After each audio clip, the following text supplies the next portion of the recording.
Muy buenas, saludamos a nuestros hermanos, amigos que nos acompañan a través del canal. Una vez más estamos para comenzar un nuevo profeta, el profeta Amós. Ya han quedado atrás el profeta Abdías, Jonás, y ahora Joel, y ahora estamos con Amós. Amós, el profeta llamado el profeta de la justicia. Su nombre, cargador o cargado. Es un nombre que sencillo, práctico, lleno del Espíritu Santo del Señor, predicó la palabra de manera muy enfática, resaltando la justicia de Dios. Obviamente predicó en contra de Israel y las naciones que vivían una vida muy lejos de Dios y con mucha maldad. Hablamos de un libro que abarca 9 capítulos. La verdad que precioso el libro, muy lleno de enseñanza, mucha práctica. Obviamente, como siempre lo decimos, nuestro estudio es algo básico. Tratamos de dar un devocional de cada uno de los libros, pero vale la pena que usted pueda ahondar en esto que es los profetas menores, muy lleno de una realidad, la de este tiempo, ¿no? Entonces decimos que Amós es el profeta de la justicia. Se podría hablar en este tiempo a alguien que defiende y está levantando la justicia social, la igualdad, hablando y denunciando la promiscuidad de los políticos, la indiferencia y también hablándole a los religiosos la manera un poco tan desleal hacia la palabra, y cabería la palabra que Jesús decía, gente hipócrita, ¿no? Que mostraban una manera y sin embargo vivían no acorde a la voluntad del Señor. Obviamente va a ser su mensaje en el reino de la idolatría, un poco de historia. Allá por el año 930 a.C., después de la muerte de Salomón, David establece un reino fuerte, las 12 tribus. Salomón crea un sistema militar, religioso y de adoración tremendo, un rey tremendamente bueno, obviamente como todo hombre o todo ser humano cometiendo sus errores, pero un buen rey. Cuando muere Salomón, va a heredar su reino Roboam, uno de sus hijos, que trae una división muy grande. 10 tribus se apartan y se la conoce como el reino del norte, y él se queda con el reino del sur. Esto fue en el año 930. A partir de ese momento, Israel, o el reino del norte, porque se le va a conocer como Israel al reino del norte, y al reino del sur, Judá, reino de Judá.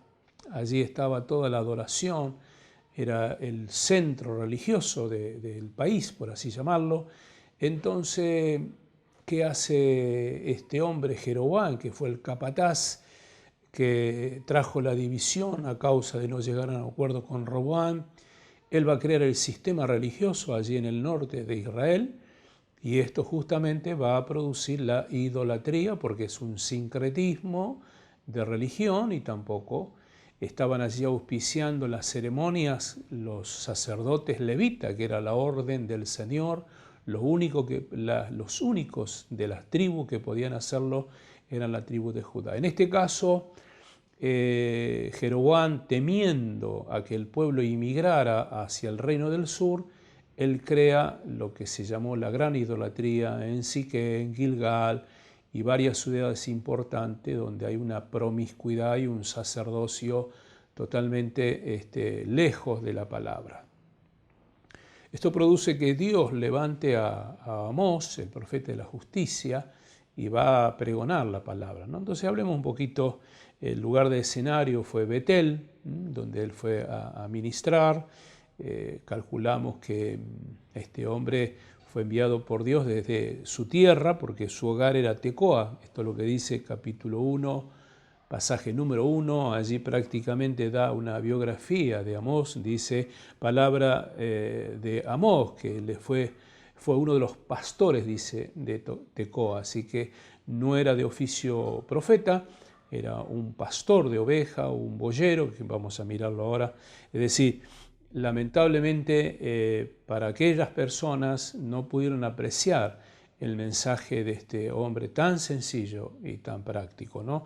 Su oficio justamente era pastor de oveja y él mismo se declara en el capítulo número 7, pasaje 14, cuando le dice, ve a profetizar en tu tierra, ¿no? Profeta, vidente, ve a profetizar en tu tierra. Esto está en el capítulo 7, pasaje número 14. Y él allí se identifica, no soy profeta ni hijo de profeta, sino que soy un boyero que recojo higos silvestres. Realmente un hombre que se identifica como que Dios lo llamó de detrás del ganado. Bueno, me apasiona la vida de Amós porque realmente cuando uno lee todo el libro de Amós, le recomiendo que lo haga. Son 9 capítulos, le puede llevar escasamente una lectura lenta, 30 minutos, y se va a enriquecer y espero ayudarle a que usted se entusiasme con el libro de Amós. Entonces le estoy diciendo, no fue profeta de oficio, sino que fue llamado por Dios y obviamente un hombre que vivió, se crió en Tecoa, al sur de Judá, de la capital, se cree que es más o menos unos 19 kilómetros, era su lugar de vivienda, y de allí Dios lo envía a una gran misión. El llamado de él es, justamente debió trasladarse a Betel, esto es el reino del norte, como mensajero para predicar la palabra del Señor. Un poco lo que estamos hablando es la síntesis para luego entrar a dar algunos ítems que puedan ayudarle a entender bien este libro. Él me apasiona también porque él describe a Dios, es un hombre que se denota que era un hombre campesino, como él mismo se identifica, el boyero, ¿no? No era el profeta que tenía las grandes visiones, las grandes revelaciones, con crisis. No, era un hombre sencillo que miraba a Dios en la naturaleza. Él lo va a descifrar en el capítulo 4 de este libro de Amós. Lo leemos porque aquí el que forma los montes, dice, y el que crea el viento, el que anuncia al hombre. O sea, está hablando o describiendo a Dios como el que forma los montes, el que crea el viento, el que hace de las tinieblas luz, es en la mañana, el que pasa sobre la faz de la tierra. Es decir, observando y describe a Dios. También él habla de que él llama a las tormentas, capítulo número 5, pasaje número 8, Amós está describiendo a Dios y dice, buscar al que hizo las Pléyades y el Orión, el que vuelve las tinieblas en mañana, hace oscurecer el día en la noche. O sea, está identificando a Dios como el creador. Y esto nos habla de que describe a Dios de esta manera porque era un observador de la naturaleza y obviamente esto se destaca mucho en el hombre de campo, ¿no? O el que vive en el campo. Creo que podemos tomar hasta el propio David. David cuando escribe sus canciones era el pastor de oveja que miraba las estrellas, que miraba el firmamento y obviamente nadie puede dudar de que hay un creador cuando miramos la naturaleza. ¿Qué es lo que está describiendo este buen hombre al Señor? Su personalidad. ¿Cómo era la personalidad? Estamos tratando de describir a este profeta Amós, el profeta de la justicia, era sabio, predicaba sobre lo que la gente conocía. Es decir, el sabio no es el que tiene grandes palabras elocuentes, rebuscadas y que busca etimologías en todo. Es el sencillo, cual Jesús, ¿no? Jesús podía venir a hablar con palabras tremendas, sin embargo, hablaba de la red, hablaba de la pesca, hablaba de la sal, hablaba del grano de mostaza. O sea, siempre trató de asociar al agricultor, al pescador, al hombre normal para que comparara y pueda reflexionar sobre su vida. Bueno, y aquí este buen hombre, Amós, por eso decimos que era sabio, le hacía entender a la gente, de acuerdo a lo que uno lee en este libro apasionante o en estos 9 capítulos. También era valiente, ¿no? No le halagaba lo que la gente podía decirle, temía simplemente a Dios. Cuánto necesitamos estas dos cualidades en este tiempo, en los hombres y mujeres de Dios. Primeramente, que sean sabios, ¿no? No se preocupe si no terminó su universidad, que es importante, o su secundaria, que también es importante. La sabiduría, dice, el principio de la sabiduría es el temor a Jehová. Y aquí es donde encontramos un hombre que era sabio y valiente, porque no le interesaban las palabras elocuentes, sino que le interesaba sencillamente el temer a Dios. Y creo que esto lo debemos aprender en este tiempo. La gente puede adularnos, puede decirnos cosas bonitas, pero lo que nos debe interesar es agradar a Dios. ¿Qué más? Era fiel, era un mensajero que mantenía el mensaje. Él decía, así ha dicho Jehová. Usted lo va a encontrar en todo el libro de Amós que dice, así ha dicho Jehová. O sea, fiel a los conceptos, fiel a los principios. No soy yo, es Dios. No se puede enaltecer el barro del alfarero, porque el que nos forma es Dios. Era un hombre firme a partir de su entrega hacia el Señor, tenía firmes convicciones. Se nos habla en la Biblia que fue golpeado, fue maltratado, y creo que una de las causas que nos dicen los historiadores que muere a causa de la gran golpiza que le habían dado a este hombre, pero era firme en sus convicciones, no le interesaba de ninguna manera dejar de predicar el Evangelio de aquel entonces, en todo caso la palabra del Señor. Era un hombre preparado, a pesar de su vida solitaria, era un hombre preparado, y creo que esto es lo que necesitamos en este tiempo, gente idónea, preparado para poder dar el sano mensaje, ¿no? Observador y detallista, miraba mucho todo. Bueno, más o menos es su personalidad. Su final, decíamos hace un momento, se cree que él sufrió una golpiza tan grande que eso, cuando regresó a su tierra, le provocó la muerte, ¿no? La fecha de su mensaje, según lo que leemos en el capítulo 1, pasaje número 1, creemos que fue en el año 770, 750 antes de Cristo. Obviamente, cuando uno mira la fecha, paralelamente estaba profetizando junto a el profeta Isaías, ya que se menciona a Usías. Y el rey Usías, un rey que reinó más de 50 años en Judá, buen rey, él fue el que dice la Biblia en Isaías capítulo 6, el año que murió el rey Usías. Yo vi al Señor, dice el profeta Isaías, y Amós menciona a Usías, entonces es señal de que más o menos en esa fecha está profetizando al reino del norte. Isaías estuvo 765 al 695. Esto es más o menos lo que estamos planteando de la vida de este buen hombre, y quisiera también hablar un poco para ir desarrollando el libro, que es lo que a nosotros nos interesa, ¿no? El mensaje exclusivamente fue dirigido a Israel, el reino del norte. Ahora voy a mostrarle algunas cosas que él va a puntualizar en todo el libro.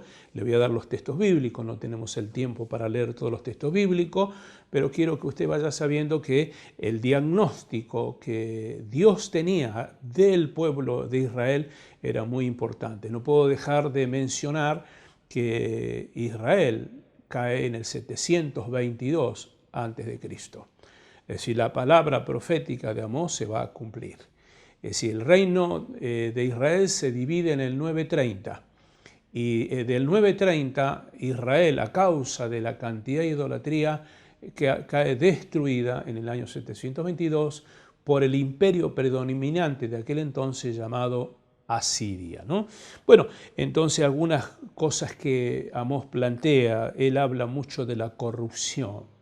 No sé si le suena esa palabra en estos tiempos, ¿no? Corrupción. Mire, si tendríamos a un profeta como Amós en este tiempo que denuncie la corrupción. Esto está en el capítulo 2, pasaje 6 en adelante, y tiene una costumbre. Amós dice, así ha dicho Jehová, por 3 pecados de Israel y por 1/4 no revocaré su castigo, porque vendieron por dinero al justo y al pobre por un par de zapatos. Cuando yo he meditado mucho siempre sobre este texto bíblico, y me produce mucho dolor, porque sé qué es lo que pasa en este tiempo en la sociedad. Quiero que vea el pasaje 7, dice, pisotean en el polvo de la tierra las cabezas de los desvalidos y su padre se llega a la misma joven profanando mi santo morada. ¿Sí? Mire la corrupción que había, no solamente el despojo al pobre, el tratado, los pactos que hacen los hombres para traer destrucción y pobreza. Ya en aquel entonces, ¿no? La gente, la corrupción, ¿no? Corrupción es lo que marca al ser humano y el profeta lo está profetizando, cuánta inmoralidad. El mismo padre se llegaba a la mujer, que el hijo también se llegaba, es decir, había allí un pecado terrible. Bueno, hoy se le llamaría el amor libre, hoy se le llama que eso es lo bueno. Realmente ya en aquel entonces Amós profetizaba en contra de esto. También profetizó mucho acerca de la idolatría. Israel estaba muy plagada de idolatría, los dioses que ellos adoraban, a Baal, a Moloc, a Sera, y realmente dioses paganos, y la idolatría era muy promiscua, porque cuando hablamos del dios Moloc, estamos hablando de aquel dios que era de fundición y que tenía como dos manos abiertas, y ahí ponían a los bebés al rojo vivo y cerraban esas manos y calcinaban, cocinaban a los hijos. Era una ofrenda que le presentaban al dios Moloc. Fíjese si realmente no había una práctica, y esto lo estaba haciendo el pueblo de Dios, el pueblo de Israel, que conoció la palabra, que fue llamado por Dios. Bueno, realmente era algo terrible. La diosa Sera era de la promiscuidad, de la fertilidad, donde los hombres, las mujeres, debajo de cualquier árbol cometían actos de fornicación, de adulterio, para que la tierra sea fértil. Bueno, hoy se le llama la Pachamama, ¿no? Donde ofrecen idolatría y a la tierra, a la madre tierra. Bueno, ya en aquel entonces estaba comenzando esta idolatría, la injusticia social, ¿no? Esto está allí en el capítulo 2, pasaje 6, la injusticia social, los tribunales tendenciosos. Había ya en aquel momento tribunales tendenciosos. Capítulo 5 del libro, pasaje 12, dice: porque yo sé que vuestras muchas rebeliones, pasaje 15, aborreced el mal y amad el bien, estableced la justicia en juicio.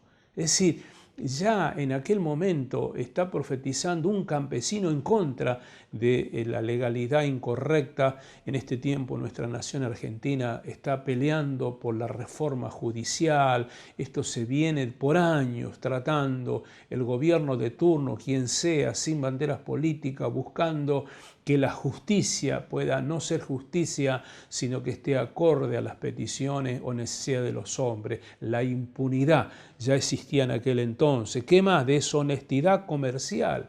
Había una deshonestidad comercial impresionante. Esto está en el capítulo 8, pasaje número 5, diciendo: ¿cuándo pasará el mes y venderemos el trigo y la semana y abriremos los graneros? Mire, yo cuando he leído a Amós, me he identificado, digo, es mi nación Argentina, cuando retienen el trigo, cuando no quieren vender para que el dólar sube y todo esto, lo único que hace es empobrecer una nación. Bueno, había deshonestidad comercial en aquel entonces. Así que, mi estimado, estamos al comienzo. Yo sé que Amós me va a llevar por lo menos 3 secciones, porque quisiera ministrarlo con total tranquilidad y sin apuro. Así que Dios mediante continuamos con el desarrollo de todo lo que vio Amós. Apenas estamos en la introducción, después voy a dar una síntesis de cada capítulo. Así que lo esperamos nuevamente a través de este medio para que podamos continuar con las lecciones referentes a Amós, que seguramente usted se va a entusiasmar leyendo estos 9 capítulos. Así que tarea en casa: agarre la Biblia, lea los 9 capítulos y en la medida que esté ministrando, usted va a estar entendiendo lo que estamos hablando. Tenemos un momento de oración para bendecir al Señor. Padre, bendecimos esta serie de enseñanza y te ruego que puedas llegar al corazón de tu iglesia y permite que este tiempo sea un tiempo de edificación. En el poderoso nombre de Jesús. Amén. La paz de Cristo sobre sus vidas, y nos volvemos a encontrar a través de este medio con este libro que se llama Amós.